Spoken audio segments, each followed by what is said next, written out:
दोस्तों burger King का IPO आज ओपन हो चुका है और बहुत से लोगों ने सब्सक्राइब किया होगा और बहुत से लोग सोच रहे होंगे कि क्या उनको सब्सक्राइब करना चाहिए या नहीं सब्सक्राइब करना चाहिए। जिसके चलते आज हम लेके आए एक वीडियो जहां पे हम आपको शॉर्ट में बहुत ही इंसाइटफुल वीडियो देने वाले हैं और जहां पे आपको एक आंसर मिलेगा वीडियो के एंड में कि क्या आपको सब्सक्राइब करना चाहिए कि नहीं सब्सक्राइब करना चाहिए।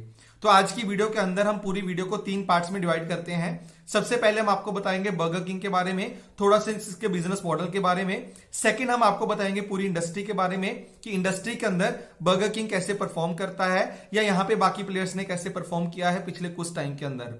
और थर्ड एंड सबसे इंपॉर्टेंट पार्ट जो होगा यहाँ पे वीडियो का, वहां पे हम आपको बताएंगे कि इस आईपीओ के अंदर क्या कोई रेड फ्लैग्स है जिसके बारे में आपको थोड़ा सा डीपर इन्वेस्टिगेशन करना चाहिए। और इसके अलावा आपको बताएंगे कि कौन कौन सी इंपॉर्टेंट डेट्स हैं या कौन कौन सी इंपॉर्टेंट डेटा पॉइंट्स है बर्गर किंग आईपीओ को लेके।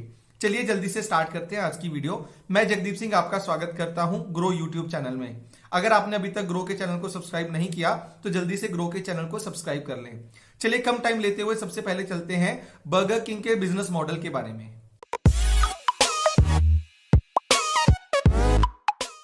दोस्तों बर्गर किंग इंडिया की बात करें तो सबसे पहले यह समझना जरूरी है कि अगर आपने बर्गर किंग के बारे में सुना है जो पूरे वर्ल्ड के अंदर ऑपरेट करता है, जिसके 18,675 आउटलेट्स हैं पूरी दुनिया के अंदर, मतलब कि 100 कंट्रीज के अंदर इनके 18,675 से ज्यादा आउटलेट्स हैं। तो दोस्तों बर्गर किंग का जो इंडिया का मास्टर फ्रेंचाइजी है उसका नाम है बर्गर किंग इंडिया। मतलब कि इंडिया के अंदर जो भी बर्गर किंग के फ्रेंचाइजी खुलेंगे या इनके जो भी रेस्टोरेंट खुलेंगे, जो इनको एस्टेब्लिश करता है, ऑपरेट करता है, उसका नाम है बर्गर किंग इंडिया, जिसका आईपीओ अभी आने वाला है। जैसे कि आपने सुना होगा, आपको एक एग्जांपल देके समझाने का ट्राई करता हूं कि डोमिनोज एक पूरी दुनिया में ऑपरेट होने वाला ब्रांड है, लेकिन इंडिया में जो इसको ऑपरेट करता है उसका नाम है जुबिलेंट फूडवर्क्स। तो मतलब कि वो एक कंपनी है जो इंडिया में पूरे ब्रांड का ऑपरेशंस रन करती है। सिमिलर फॉर्म में बर्गर किंग जो वर्ल्ड का ब्रांड है उसका इंडिया में जो ऑपरेशंस रन करता है उसका नाम है बर्गर किंग इंडिया लिमिटेड। तो दोस्तों अगर हम इसके बिजनेस की बात करें तो ये एक क्यूएसआर है।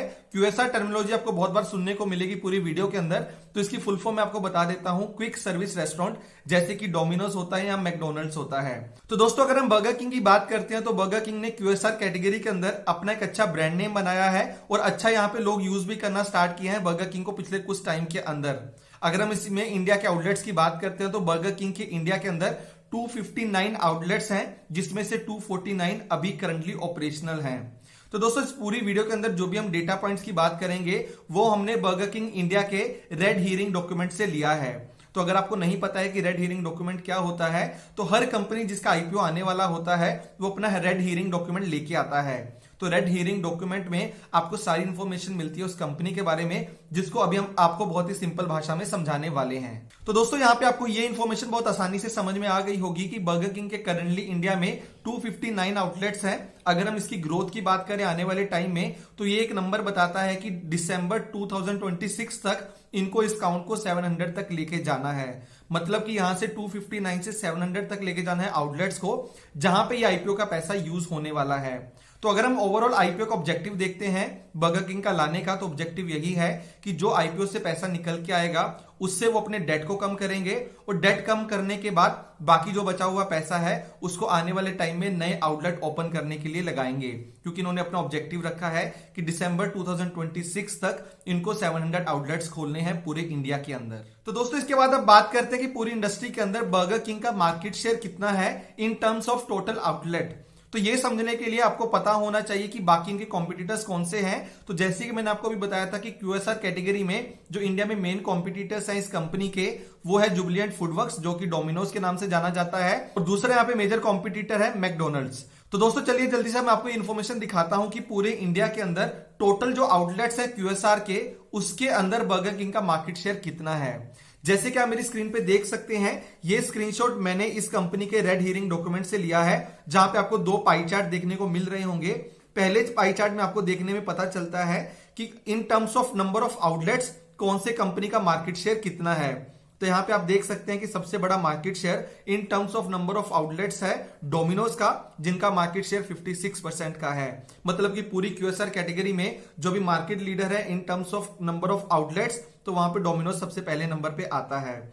तो दोस्तों इसके बाद अगर हम बात करते हैं सेकंड प्लेयर की, तो यहां पे दूसरा नाम निकल के आता है सबवे का, जिसका मार्केट शेयर 8% के आसपास का है। वहीं पे अगर हम बात करते हैं केएफसी का, तो केएफसी का मार्केट शेयर 6% का है। और वहीं पे सबसे इंपॉर्टेंट बर्गर किंग, जिस कंपनी के बारे में हम आज बात कर रहे हैं, उसका मार्केट शेयर सिर्फ 4% के आसपास का है। तो आने वाले टाइम में इस कंपनी को काफी ग्रोथ करना है। और यहाँ पे जो कंपनी नंबर ऑफ आउटलेट्स का टारगेट सेट करके बैठा है, अगर उस टारगेट पे 226 तक पहुंच जाता है तो कंपनी का मार्केट शेयर काफी इंप्रूव होने के चांसेस बनते हैं। तो दोस्तों इसके बाद एक इंपॉर्टेंट पॉइंट आता है कि ना आपने नंबर ऑफ आउटलेट्स के केस में तो देख लिया, लेकिन अगर हम टोटल रेवेन्यू की बात करते हैं, वहां पे बर्गर किंग का मार्केट शेयर कितना है। तो दोस्तों जैसे कि आप मेरी स्क्रीन पे देख सकते हैं, इन टर्म्स ऑफ रेवेन्यू यहाँ पे जो मार्केट लीडर है वो भी डोमिनोज है। वहीं पे अगर हम बात करते हैं दूसरे नंबर पे, तो दूसरे नंबर पे सामने निकल के आता है मैकडोनल्ड्स, जिसका मार्केट शेयर 11% है, जो कि डायरेक्ट कॉम्पिटिटर है बर्गर किंग का। यहाँ पे अगर हम बात करते हैं तीसरी कंपनी की, तो तीसरे नंबर पे इन टर्म्स ऑफ रेवेन्यू निकल के आता है केएफसी,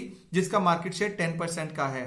वहीं पे अगर हम बर्गर किंग की बात करते हैं, तो इन टर्म्स ऑफ रेवेन्यू इस कंपनी का मार्केट शेयर सिर्फ 5% का है करंटली।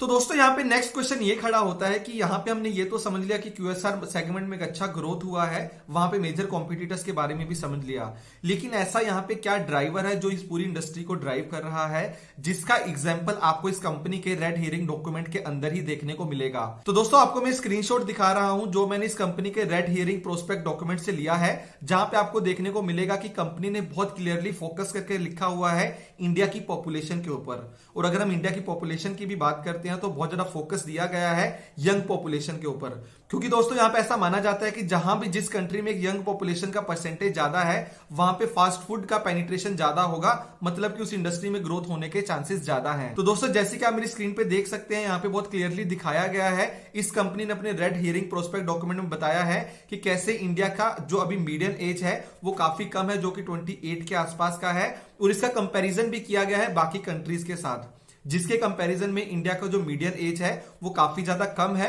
और ये बोला गया है कि आने वाले टाइम में जो यहाँ पे इंडिया का पॉपुलेशन ग्रोथ होगा, और वहां पे भी जो सबसे इंपॉर्टेंट है कि यंग पॉपुलेशन ग्रोथ बहुत ज्यादा होगा, जिसकी वजह से जो क्यूएसआर कैटेगरी के रेस्टोरेंट्स हैं या जो चेन्स है, उनकी डिमांड बढ़ने के बहुत ज्यादा चांसेस बन सकते हैं।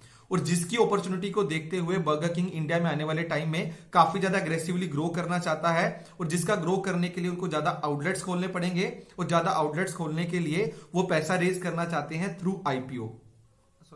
दोस्तों इसके बाद जल्दी से एक बार बात कर लेते हैं इंडिया का पूरा फूड सर्विसेज इंडस्ट्री की, जिसके बारे में काफी अच्छी डिटेल से बताया गया है इस कंपनी के रेड हियरिंग प्रोस्पेक्ट डॉक्यूमेंट के अंदर, जिसके बारे में मैं आपको बहुत जल्दी से बताना चाहूंगा।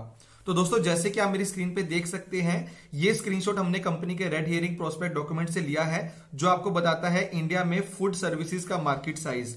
अगर हम overall food service market size की बात करते हैं, तो उसका साइज है 4236 बिलियन का, मतलब कि बहुत ही बड़ा मार्केट साइज है पूरे फूड सर्विसेज इंडस्ट्री का। लेकिन यहाँ पे इंपॉर्टेंट है आपके लिए ये जानना कि कौन से प्लेयर ने यहाँ पे कितना पेनिट्रेशन करके रखा हुआ है। तो दोस्तों यहाँ पे सबसे पहले अगर हम बात करते हैं रेस्टोरेंट्स इन होटल्स का, तो उनका जो पूरा मार्केट शेयर है वो 116 बिलियन का है। तो दोस्तों लेकिन यहाँ पे इंटरेस्टिंग चीज ये निकल के आती है कि जो चेन मार्केट साइज है वो भी सिर्फ 398 बिलियन का है।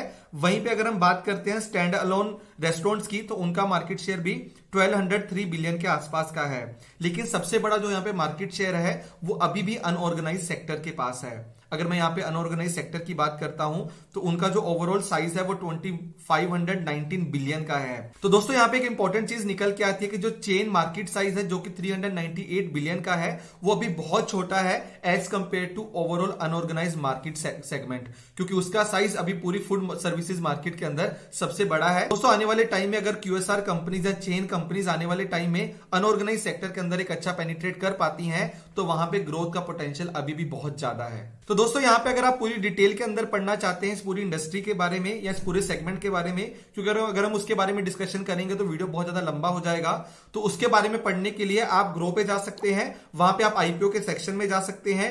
वहां पे जाके जब आप किसी भी आईपीओ को सिलेक्ट करेंगे, तो वहां पे एक ऑप्शन दिया होता है रेड हियरिंग प्रोस्पेक्ट डॉक्यूमेंट को डाउनलोड करने का, आप उसको डाउनलोड कर सकते हैं। और अगर आपके पास टाइम है और आप इसमें इन्वेस्टमेंट करने के बारे में सोच रहे हैं, तो मैं आपको यहाँ पे रिकमेंड करना चाहूंगा कि आपको रेड हियरिंग प्रोस्पेक्ट डॉक्यूमेंट को एक बार बहुत डिटेल में पढ़ना चाहिए, क्योंकि इसके अंदर सारी डिटेल्स होती हैं उस पर्टिकुलर आईपीओ के बारे में। चलिए अब हम जल्दी से मूव करते हैं वीडियो के नेक्स्ट पार्ट पे, जहां पे हम बात करने वाले हैं कंपनी के फाइनेंशियल्स के बारे में और आईपीओ के इंपॉर्टेंट नंबर्स के बारे में। तो दोस्तों अगर हम यहाँ पे आईपीओ के साइज की बात करते हैं तो ओवरऑल आईपीओ का साइज 810 करोड़ का है। इसके दो कंपोनेंट्स हैं। पहला है ऑफर फॉर सेल, जहां पे प्रमोटर्स अपने स्टेक को सेल करने के बारे में सोच रहे हैं, और दूसरा है फ्रेश इशू, मतलब कि कंपनी अपने नए शेयर्स लेके आएगी जिसके अगेंस्ट कंपनी पैसा रेज करना चाहती है, और जिस पैसे का यूटिलाइज कंपनी आने वाले टाइम में एक्सपेंशन करने के लिए और इसके अलावा जो डेट रिसेंट के टाइम में कंपनी का बढ़ा है उसको कम करने के लिए यूज करेगी।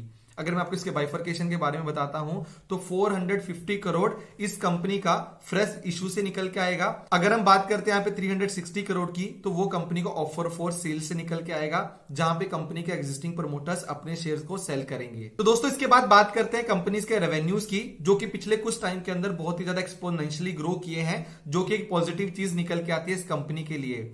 तो जैसे कि आप मेरी स्क्रीन पे देख सकते हैं, आपको यहाँ पे कंपनीज के रेवेन्यू के बारे में देखने को मिलता है। अगर हम फाइनेंशियल ईयर 2017 की बात करते हैं तो कंपनी का टोटल रेवेन्यू 230 करोड़ का था। वहीं पे अगर हम बात करते हैं फाइनेंशियल ईयर 18 की तो कंपनी का रेवेन्यू 378 पे बढ़ के चला जाता है। और उसके बाद अगर हम बात करते हैं फाइनेंशियल ईयर 19 की तो कंपनी का total revenue from operations 378 crore से बढ़ के 633 करोड़ पे चला जाता है। वहीं पे अगर हम बात करते हैं फाइनेंशियल ईयर 2020 की तो कंपनी का ओवरऑल रेवेन्यू था 841 करोड़ का। तो यहां से आपको समझ में आएगा कि कंपनी ने पिछले कुछ टाइम के अंदर कितना एक्सपोनेंशियल ग्रोथ किया है अपने रेवेन्यू के अंदर। लेकिन दोस्तों यहाँ पे नेक्स्ट क्वेश्चन जो आपके दिमाग में आना चाहिए एज ए इन्वेस्टर कि ठीक है, कंपनी ने रेवेन्यू ग्रो किया होगा, लेकिन कंपनी का प्रॉफिट कैसे ग्रो हुआ है, कंपनी का मार्जिन कैसे ग्रो हुआ है। तो यहां पे मैं आपको बताना चाहूंगा कि ये कंपनी बर्गर किंग पिछले कुछ टाइम से एक लॉस मेकिंग कंपनी है, मतलब कि कंपनी ने अभी तक प्रॉफिट बुक नहीं किया है पिछले कुछ सालों से। तो दोस्तों जैसे कि मैंने आपको बताया था कि पिछले कुछ टाइम से बर्गर किंग इंडिया में लॉस बुक कर रहा है, तो जिसके बारे में अभी हम डिटेल में बात करते हैं कि कंपनी का प्रॉफिट आफ्टर टैक्स कैसा रहा है पिछले कुछ सालों के अंदर। तो दोस्तों जैसे कि आप मेरी स्क्रीन में देख सकते हैं, फाइनेंशियल ईयर 17 में कंपनी ने 71 करोड़ का लॉस बुक किया था। उसके बाद फाइनेंशियल ईयर 18 में कंपनी ने 82 करोड़ का, 19 में 38.2 करोड़ का एंड फाइनेंशियल ईयर 20 में 76.6 करोड़ का लॉस बुक किया है। तो दोस्तों अगर हम बात करते हैं फाइनेंशियल ईयर 2021 की तो वहां पे भी कंपनी ने अभी तक 118 करोड़ का लॉस बुक किया है। यहाँ पे लेकिन हम आपको एक कंडीशन बता देते हैं कि कोविड के टाइम पे ऑलमोस्ट इनके सारे जो रेस्टोरेंट थे वो बंद हो गए थे, जिसकी वजह से इस कंपनी के ऊपर काफी बड़ा नेगेटिव असर पड़ा था। तो यहाँ पे आपको एक चीज देख लेनी चाहिए कि कंपनी पिछले कुछ टाइम से लॉस बुक करती आ रही है, जो एक फैक्ट है जिसके बारे में थोड़ा सा deeper investigation as a investor आपको करना चाहिए। तो दोस्तों यहाँ पे आपको मैं एक और पैरामीटर के बारे में बताना चाहूंगा जो इस क्यूएसआर कैटेगरी के अंदर बहुत ज्यादा इंपॉर्टेंट होता है, जिसका नाम होता है market cap divide by sales, कि कंपनी का जो मार्केट कैप है उसके कंपैरिजन में कंपनी ने सेल्स कैसा किया है, और ये नंबर जितना कम होता है वो किसी भी क्यूएसआर कंपनी के लिए अच्छा होता है। तो यहाँ पे हम इसको कंपेयर करते हैं कुछ लिस्टेड कंपनीज के साथ। तो दोस्तों यहाँ पे अगर मैं बात करता हूँ जुबिलेंट फूड वर्क्स की, तो उसका market cap divided by sales है 8.5 टाइम्स, मतलब कि अगर उनका मार्केट कैपिटलाइजेशन 8.5 रुपीज का है, उसके अगेंस्ट कंपनी सिर्फ 1 रुपए का सेल्स करती है। तो दोस्तों जुबिलेंट फूडवर्क्स के बाद बात करते हैं वेस्ट लाइफ की। अगर आपको वेस्ट लाइफ के बारे में नहीं पता है तो ये वो लिस्टेड कंपनी है जो इंडिया में मैकडोनल्ड्स को ऑन करती है या उनको पूरे तरीके से ऑपरेट करती है। अगर हम उनका market cap divide by sales देखते हैं तो वो 4.5x है, मतलब कि अगर कंपनी का मार्केट कैपिटलाइजेशन 4.5 रुपीज का है, उसके अगेंस्ट जो कंपनी का सेल्स है वो सिर्फ 1 रुपए का है। तो दोस्तों अगर हम इसको कंपेयर करते हैं बर्गर किंग के साथ, तो बर्गर किंग का market capitalisation divided by sales है 3.5x। तो यहाँ पे आपको एक पॉजिटिव चीज ये देखने को मिलती है कि जो इसका market cap divided by sales है जो कि 3.5x है, वो काफी कम है as compared to other listed companies, जो कि एक पॉजिटिव चीज है इस कंपनी के बारे में। तो दोस्तों यहाँ पे आपको मैं एक और इंपॉर्टेंट चीज बताना चाहता हूँ कि इस कंपनी का पिछले कुछ टाइम के अंदर जो डेट लेवल है वो काफी ज्यादा इंक्रीज हुआ है, जिसके बारे में आपको थोड़ा सा डीपर इन्वेस्टिगेशन कर लेना चाहिए कि क्यों इंक्रीज हुआ है और आने वाले टाइम में कम कैसे करेंगे।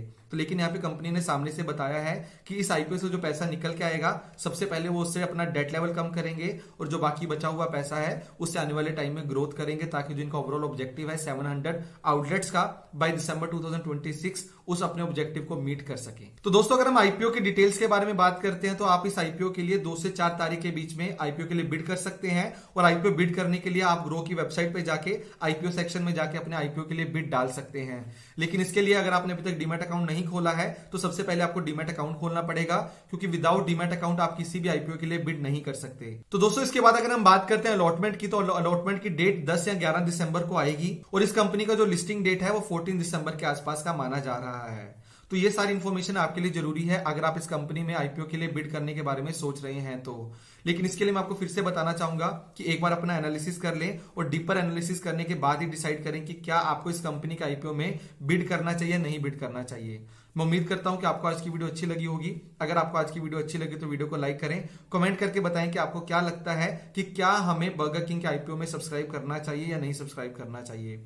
इसके अलावा दोस्तों अगर आपने अभी तक ग्रो के चैनल को सब्सक्राइब नहीं किया तो जल्दी से ग्रो के चैनल को सब्सक्राइब करें, क्योंकि इस चैनल के ऊपर हम हर वीक 3 से 4 वीडियोस एजुकेशनल पर्पस के ऊपर डालते हैं जो आपको एक अच्छा और इंटेलिजेंट इन्वेस्टर बनने में काफी हेल्प कर सकता है। Happy investing.